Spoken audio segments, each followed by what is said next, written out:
Good evening, everyone. This is ThatCrypto, and we're here today. I'm Dennis, and this is Avet. What? Yeah. Nice to see you again. And today we will talk about the security in Bitcoin, and in particular the multi-signature. Why it's important, why I want to think about it.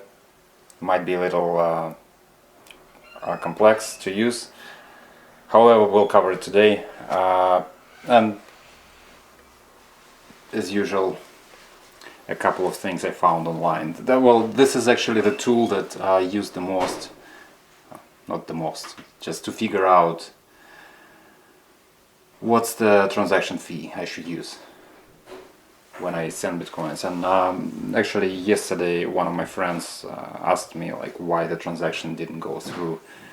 He was waiting for 8 hours, even though the transaction fee was quite high. So it's about 70 satoshis per byte, which is normally 70 times more than I pay. However, he was waiting for about 8 hours. Yeah, and if you look at this website, it kind of this website tracks the memory pool with all the unconfirmed transactions, how much they pay, and you can see all these bumps, and usually they happen during the daytime in North America, probably Europe. So and this the valley, as you see here, is the weekend. Somehow very small amount of transactions on the weekends, and every night you see the dip in here. And so you can check. So sometimes the fees go up to someone was paying 1,000 satoshis per byte. Probably he wanted to confirm pretty quickly. But then more or less every day the 1 satoshi per byte can be confirmed. However, what was there on October 2, it didn't go quite down. However, today it's, yeah, if you send a transaction right now with 1 satoshi per byte, it will go through. And here's the story about yesterday. So this my friend, well, he's concerned about his privacy, so he didn't share a lot of information about me. The only thing that he said was like, I'm waiting for hours already, so what's the deal? So I told him about this website, and then he said like, well, this is the exact amount of Bitcoin that I'm supposed to get. And this number was enough for me to find his transaction, because if you go to Blockchain, it's a new blockchain explorer, and then they have all different parameters. This is the block, and this is the last block with 12.5 bitcoins as a block subsidy. That's a very interesting thing. The miner, I don't remember who it was, but they actually embedded a message in the block header which says New York Times from April 9, 2020, with 2.3 trillion injections, Fed's plan far exceeds 2008 rescue. And so that was a reference, obviously, to the first block that Satoshi mined. I thought it was pretty sentimental.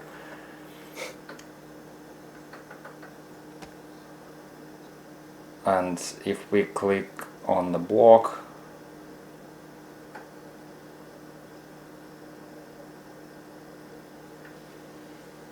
so we see all the transactions here. So this is this is the transaction.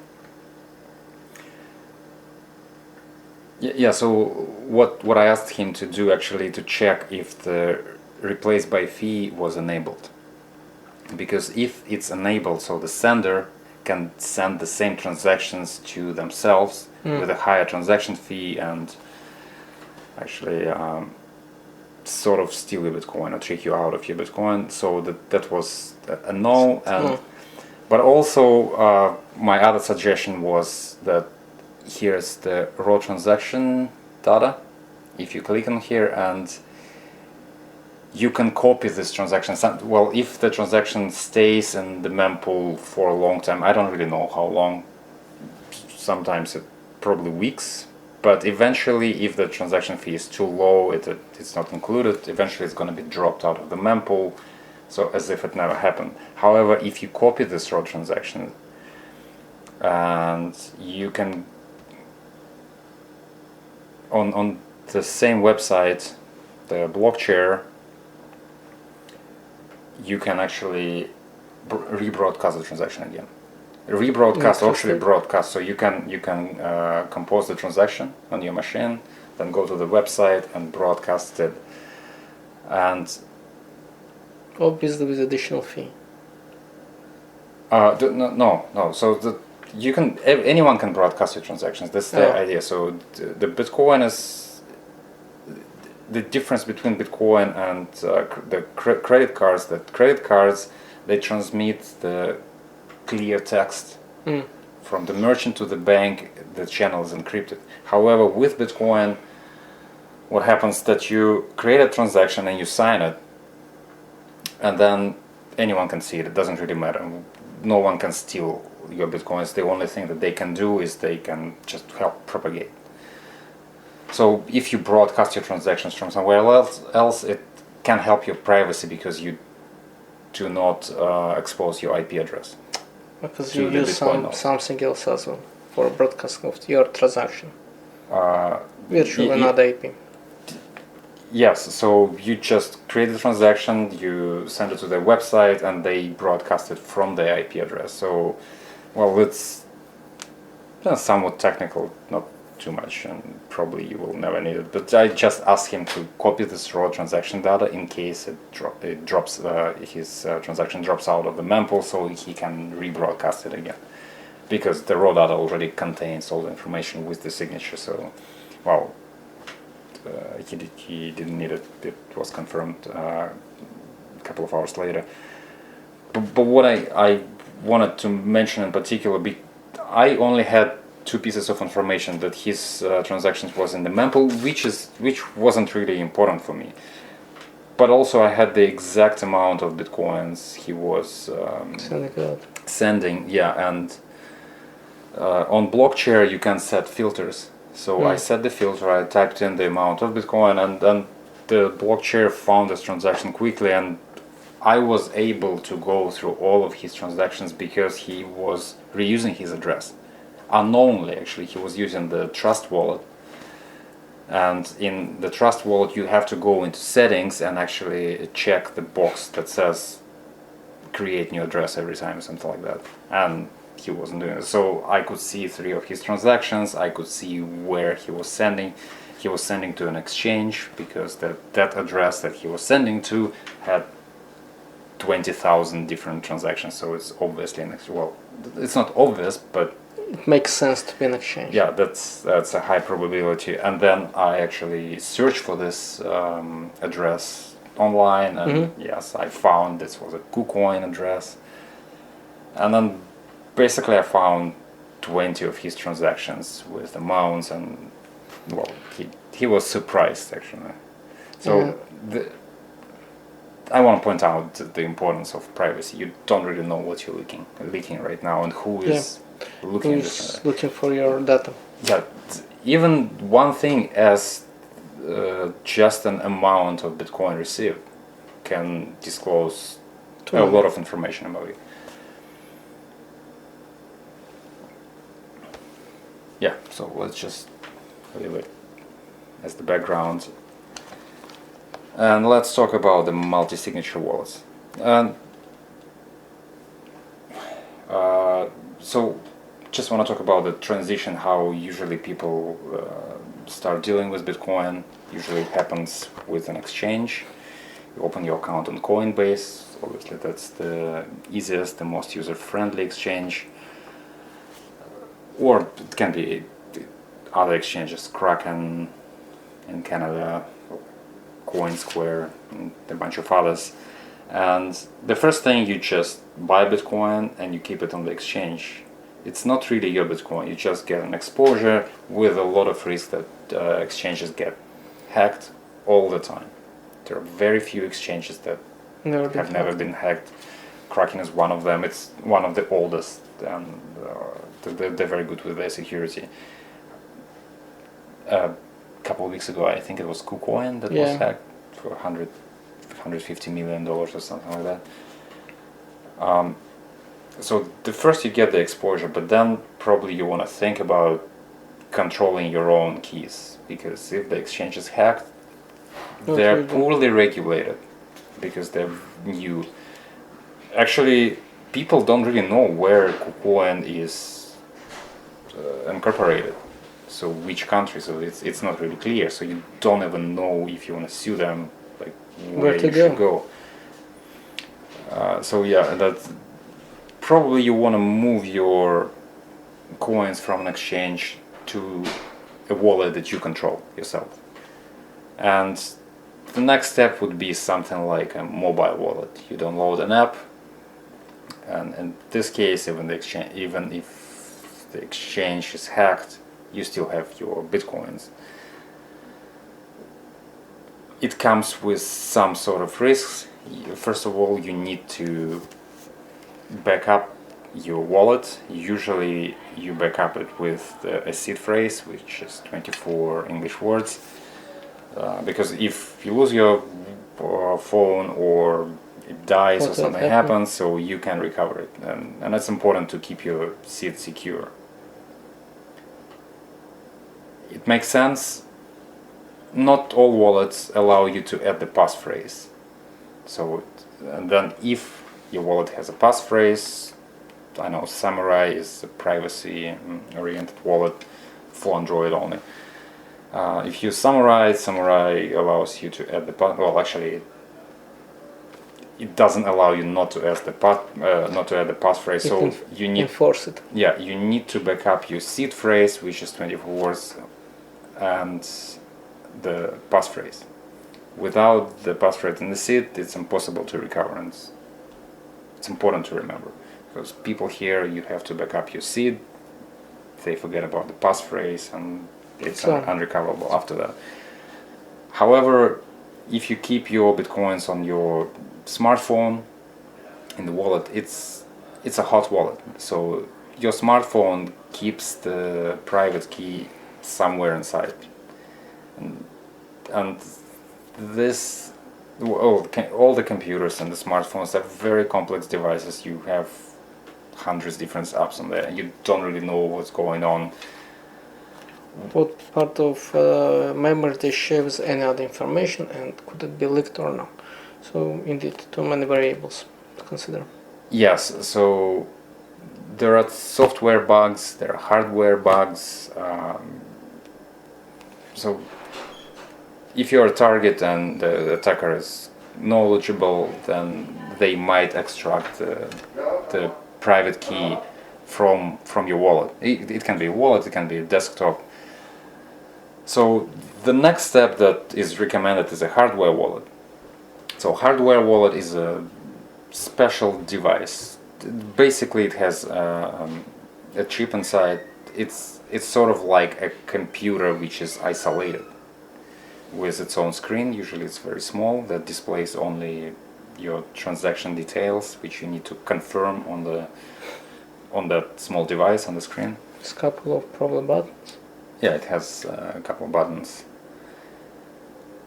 So it's much more difficult to attack this particular device. So the computer or your phone is a general purpose device with a lot of attack surface, but the hardware wallets, they're designed to keep the Bitcoins secure.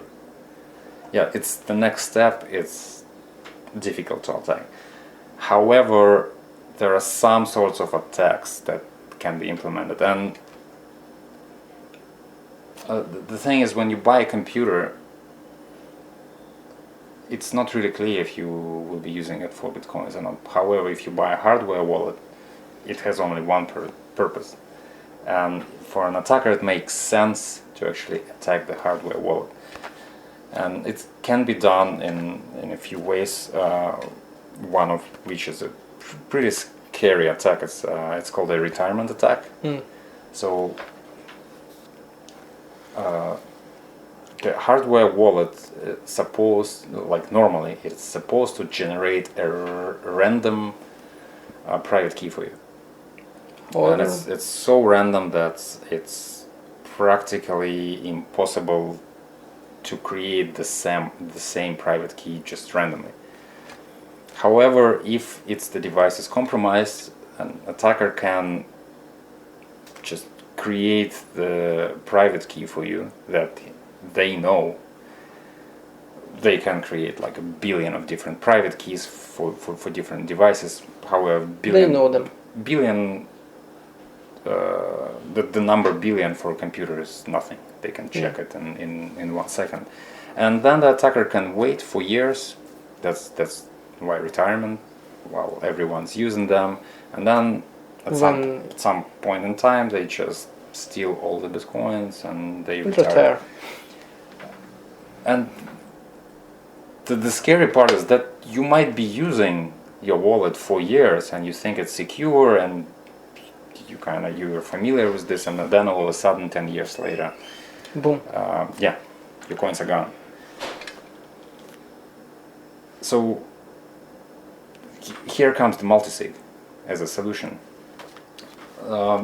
What you want to think about the multisig is called the fault tolerance thing. So with the single signature wallet, you have to do everything right, 100%. If you make a mistake, you mistype the address, or the software is compromised, your computer is compromised, it's enough.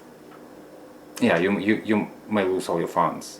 With the multi-signature wallet, you need to collect like several signatures to make a transaction. So usually it's 2 of 3 set up. You need 2 signatures out of 3 that you've created, or 3 out of 5. And the thing is, if you have 2 different hardware wallets and both of them are compromised, and the thing is that you need to make it work, you need the hardware wallets from different manufacturers, so that at least they are not compromised the exactly same way. Yeah, so if one manufacturer is compromised, so you might assume that all of the wallets can be compromised, and there's one person who knows all the details and they can steal coins. However, if that hacker needs 2 different wallets and he knows only one, and then there is another company also with compromised wallets, but it's a different person and they never talk to each other. So now you have 2 different wallets, both of them compromised. Your computer can be compromised. And yet you are secure. Yeah. However, all of them need to get together to figure that out, and that's much more unlikely. Yeah, so almost impossible. Yeah, even in this way, you with all the compromised hardware and software, you secure your Bitcoin, and that's an interesting thing about the multi-signature, and also the multi-signature provides you with safety in regards to your mistakes. So you can make 1 or 2 catastrophic mistakes and you won't lose your coins. Up until this moment, usually the recommendation was not to use multisig because there were no standards. Application is in how they create it. There might be issues introduced in the software itself. That's technical issues. They are not architectural ones.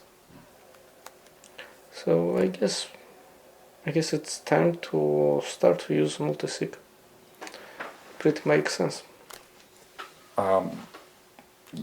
Yeah, the question is how do you create the multisig, which software you use, and so on. And in the security there is a saying, the complexity is an enemy of security. So if you create something really complex, you might just not follow all the steps. or you might forget what you really need to do and that was the narrative about the multisigs in Bitcoin. There were solutions before, and they had different standards. And if you had multisigs with one standard, you might just forget how to recover with different devices. And well, I think the Electrum was the first one that introduced multisig, like a few years back.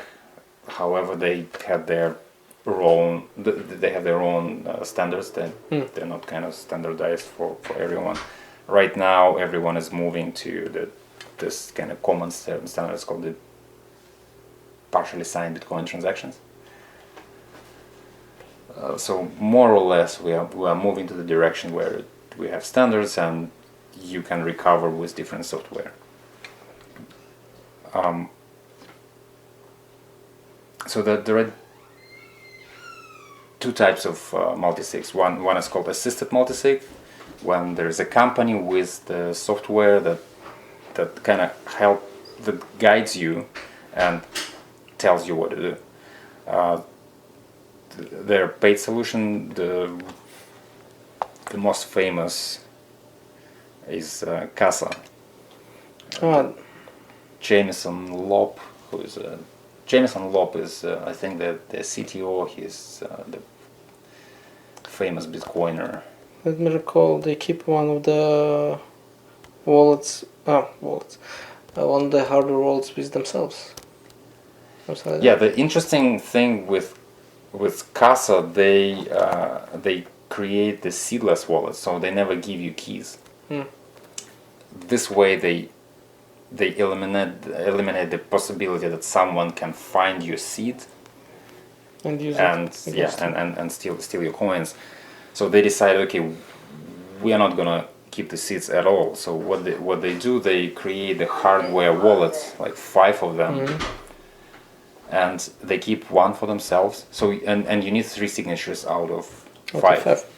And they also recommend to keep them geographically distributed.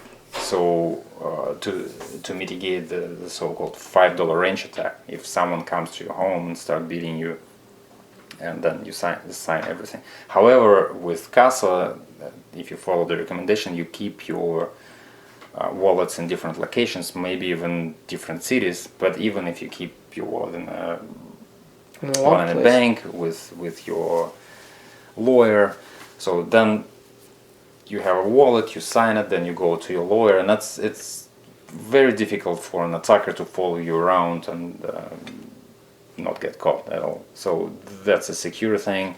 So with Casa, you follow the instructions. If you lose one wallet, for example, through the app, they will rotate your keys, and you continue doing the same thing. And also recently, probably last year, they added a new product, which is inheritance planning. So what happens to your coins when you die? So they have the solution for that too. And with multisig, it's easier actually to pass your bitcoins to your heirs, because so for example, how it would look like, you need 2 signatures out of 3. One's gone with you. Oh, let's say 3 out of 5. So 3 out of 5, not 2 out of 3. 3 out of 5. So you have one with you. One in custom. No. I'm just talking in general. In general. So you have 3 signatures with you, 3 wallets with you, so that you can sign anytime. Then you give one to your heir, like your child, for example, and then the last one is in the bank deposit box, in the deposit box. So in a bank deposit box, they're not totally safe, because there are cases when the employees the interesting thing, they evicted, so someone was not paying for their box, and they decided to evict this person. But by mistake, they evicted the wrong one. So yeah, so they're not completely safe. However, they're good enough. So and then when you die, so you, let's say you always keep one wallet at your house, so it's there, then your child has one, and then the last one, they go to the bank, and they, with death certificate, they have access to your deposit box, they get the third one. So it's kind of easy, because if you have only one signature, so what do? You give it to your heir, and you don't really know if they use it before you die. Maybe you don't want it, or you put it in the deposit box, then there is a possibility that it gets thrown out, or maybe the bank employee decides to get in and steal your seed if they know that you might have bitcoins in there. So yeah, the multi-signature wallets are quite difficult to set up. They require a lot of time for you. However, when you set it up, then it's quite easy to follow. Plus, it prevents you from making catastrophic mistakes. So, where one typo can cost you the whole amount that you have. Yeah, this is why it's called like fault tolerance. So even if you make a mistake, you're not gonna lose your coins. Another important thing that's when you have a multi-signature wallet set up, you not only need your private keys, like let's say 2 out of 3, to send your bitcoins. You also need all of the public keys. So you need 2 private keys plus 3 public keys, and it's not really obvious. Usually when you have multisigs, everyone tells you back up your seed, and probably if you think that you only need 2 signatures, it's enough for you to back up 2 seeds. That's all. Meantime, it's not so easy. Yeah. Well, and this is actually problematic. Just like I think I told you last time, if you forget to back up your passphrase with a single signature, then it's also This is what I thought. Also, like I back up the seed phrase. That's solves all the problem. The same thing with the public keys with multi-signature. You need all the public keys. However, with the public keys, no one can steal your coins. You can give them to everyone. This is why they're called public. The only thing that you lose with exposure of public keys is your privacy. So whoever has your they're called XPub, extended public keys. So the public key that generates all of your possible addresses. So, and if someone has your extended public keys, they can see all your transactions. However, they cannot steal your coins. No, privacy is compromised, but you are kind of secured. But compromised privacy. So, okay, so now I have all this information together. I'm pretty cool. I have set up my multisig, and I know why I'm gonna use it. Which kind of issues I might yet face? In terms of usability. Well, first of all, if you have multisig, it makes sense if you distribute your keys geographically. It's to prevent the so-called $5 range attack. If someone enters your home, start beating you, so at least you need to move from one place to another.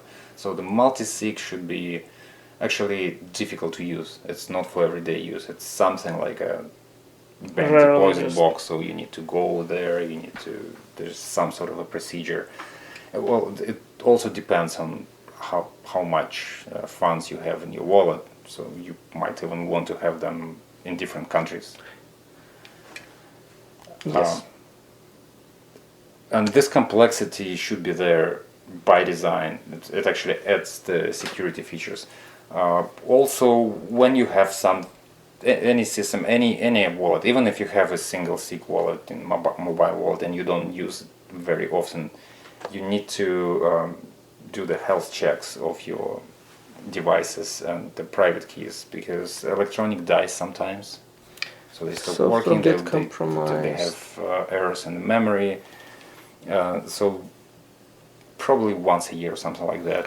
At least. Yeah, at least you need to go through the steps and checklist and see if you still remember how to recover your coins, if your private keys are okay, if you have everything set up. So it adds to security, and even if you have multisig, you should think about what sort of hardware wallets you have, because as I mentioned, so when you move from exchange to the mobile wallet to hardware wallet, so your security increases, maybe even exponentially. However, even with the hardware wallets, there are all sorts of bugs. It's a software and hardware, and those bugs are discovered and they're patched. And this is why multisig is important. So even if you have hardware and software with different bugs, but altogether they make a security. They make the entire system secure. Unless, let's make that saying, the one person indeed compromised the devices in different hardware wallet production and is able to control it altogether, which doesn't sound reasonable. You mean all hardware? Or absolutely. In different manufacturers. Is it possible? In general, yes. Is it visible to do? I don't think so. So, as a solution for that, let's say you can, first of all, you can make your own hardware wallet from the general purpose components. That's also true. I mean, that's kind of very technical, not for everyone. Or you can use, let's say that if you have the setup 3 out of 5, you can use the third signature as from a paper wallet, which no one can compromise. So you use the software, you generate the private key there, and you use this signature as a third signature for your Bitcoin transactions. So for the setup, you need the hardware wallets, plus you need some kind of software that collects your signatures, creates the transactions. Up until recently, there was only Electrum that people use for multisigs. Right now, there's Spectre. Mm-hmm. That the guys actually decided to improve on Electrum. Electrum, it's not really user friendly. It's not for beginners. Spectre kind of decided to eliminate all this difficulties in the interface and kind of make it easier to use for general user. We can go even further. We can recall Bitcoin Core, which again you can use for multisig, though it's in a command line, not for everybody. Yes, and as I said, like, complexity is an enemy of security. So if you one typo, you're done. Yeah, if you have something that requires a lot of knowledge, then there are more possibilities for mistakes.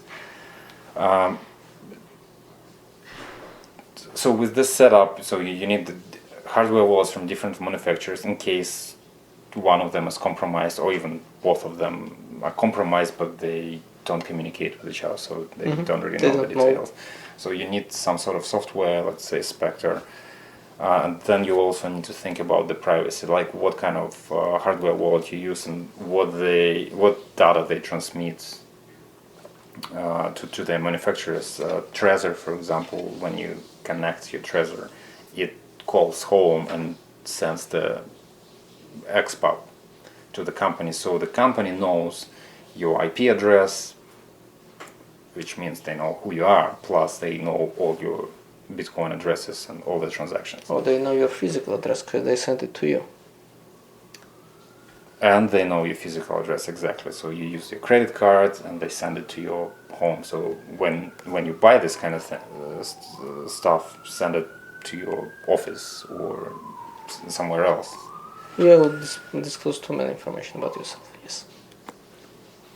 Maybe it's overkill, but you never know what information you leak, and what information can expose you. As I said, like yesterday, my friend, he only told me the amount of Bitcoin, and it was enough for me to expose all of his addresses that he was using KuCoin, and that's a lot of things he didn't want me to know. Probably. Well, at least he didn't talk about that in upfront. He didn't come to us, hey, I have so many addresses, blah blah blah. No. It was the information that was disclosed suddenly. Yeah, and he wasn't actually. He thought it was nothing. Yeah, he just. Well, actually he was hiding them. He sent me a screenshot with he erased sensitive information, transaction ID, and a bunch of. He only left out the amounts of Bitcoin. But actually that was enough. That was enough for me to. And I didn't even use any complex software. It's just a blockchain explorer, like this Blockchair. Yeah, which is anyone can use for everybody. Yeah. Yeah, so this one. There you go. So it's publicly available. Anyone can play with it, and pretty easy ends. Yeah, every time I talk about Bitcoin, I kind of discover more and more risks and more technical details. Well, if you wanna be in control of your finance, if you want to be a sovereign individual, so this is what you need to do. Yeah, it asks to a bit of knowledge, including technical and non-technical knowledge, and it also, it's not that you learn it in one day or whatever, and then that knowledge keeps you for even a year. The reality of our common days is you need to learn constantly. Each day something might change. Yeah, new bugs discovered, new hardware is manufactured, new attacks get introduced. We all learned, and actually Bitcoin changes, so there's a couple of updates are coming. They've been coming for the last 3 years, the Taproot, so that they're supposed to add some more privacy for Bitcoin transactions. Not there yet. Yes, and also this the different wallets, hardware wallets, multi-signature software for multi-signature. They get updated and introduced like almost every month. So the Bitcoin space is developing really quickly. Yeah, we can go ahead and find even more. The firmware update might be suddenly compromised, so many things to keep in mind. Well, the story about the firmware update, I don't remember which one, Ledger or Trezor. There was some kind of bug that they discovered, so they patched the software and they pushed the update. However, it actually prevented the users, the multisig users who used the Trezor, like with Casa or with some other things, to actually use the Bitcoins. And I know the Wasabi wallet, so it's not multisig, but still you can use the hardware with Wasabi and Casa. They notified the users not to upgrade their hardware wallets because it would break the software, and I'm not sure if the coins would be recoverable or not. That happens all the time. So that's cool. So, as a quick summary, what can we say? Multisig is a reasonable need due to security and not on security reason. There are ways to introduce multisig wallet even for a private user. Then there's no need of corporate user to use it, and it's visible for one person to set it up. However, the reasonable suggestion and smart friend around might be in a good help of that. Yeah, absolutely. Because the topic is so broad and complex, and we don't deal with these things every day. Yeah. So it makes sense if you talk with an expert, and that would at least point you to the right direction where to look, what to do. Absolutely. Okay, problem. And you're dealing with your funds. Yeah. It can be like your life savings in there. Yeah. It's not just you lose your phone number or your And WhatsApp again. history or something like that. Not even your bank account, because it's recoverable. So with Bitcoin, if you lost access to your coin or someone steals it, then it's gone and gone. It's gone. Nothing can be done. Yeah. Well, that was a short overview of the multisig and the importance of multisig. You also need to use your own node with the multisig setup. We can replace. That's the privacy thing, but it's, well, I guess since we talk about too often, that's kind of I guess it's already. You need to have your own node. And that's about it for tonight. I guess it was. Thanks a lot. Thanks a lot for introduction, and Thanks for coming, and see you next week. See ya. Bye, guys.